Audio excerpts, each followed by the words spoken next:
এটি কক্সবাজার জেলা প্রশাসকের কার্যালয়। জেলার অভিভাবক যেখান থেকে শাসন ও সেবা প্রদান করেন, এই কার্যালয়ের নিচে লুকিয়ে আছে এক ভয়াবহ বাস্তবতা। প্রতিদিন হাজার হাজার বিচার প্রার্থী, সাধারণ মানুষ ও ভিআইপিরা যাতায়াত করেন এই পথে, কিন্তু আদালতের বারান্দায় পা রাখতেই তাদের স্বাগত জানায় দুর্গন্ধ, নোংরা পানি আর মানব বর্জ্য।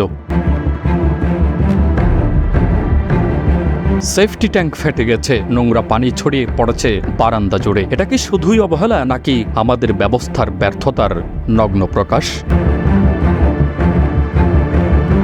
আইনজীবীরাও বসেনি। ইতিমধ্যে তারা জেলা প্রশাসকের কাছে লিখিত আবেদন করেছেন, কিন্তু এখনও নেই কোনো দৃশ্যমান পদক্ষেপ। প্রত্যেকটা কোর্টের সামনে এবং বারান্দায় এই জেলা প্রশাসকের কার্যালয়ের সরাসরি সেফটি ট্যাঙ্কির যেটা মল এখানে আছে, এগুলো সরাসরি আমাদের এখানে নিচতলায় আসে। এখানে ফুলের বাগান হওয়ার কথা, সেখানে মূলমূত্রের ছড়াছড়ি, পরিবেশ দূষিত হচ্ছে এই মূলমূত্রের কারণে। মলমূত্রের জন্য তারা কি চলাফেরা করতে পারতেছে না। এমন পরিবেশে সাধারণ মানুষ কিভাবে ন্যায় বিচার আশা করবে? প্রশাসনের সবচেয়ে গুরুত্বপূর্ণ অফিসের নিচে যদি এমন অবস্থা হয়, তাহলে বাকি জায়গাগুলো কতটা সুরক্ষিত?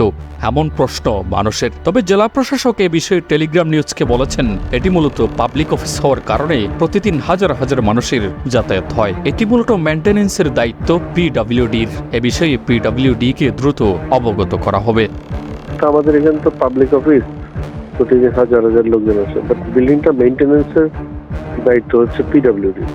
আমরা পিডব্লিউডি এক্সটেনশনকে দিব যাতে তাড়াতাড়ি করে কাজটা শেষ।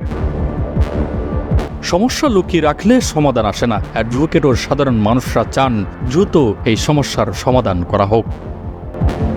Desk report, Telegram news, Cox's Bazar.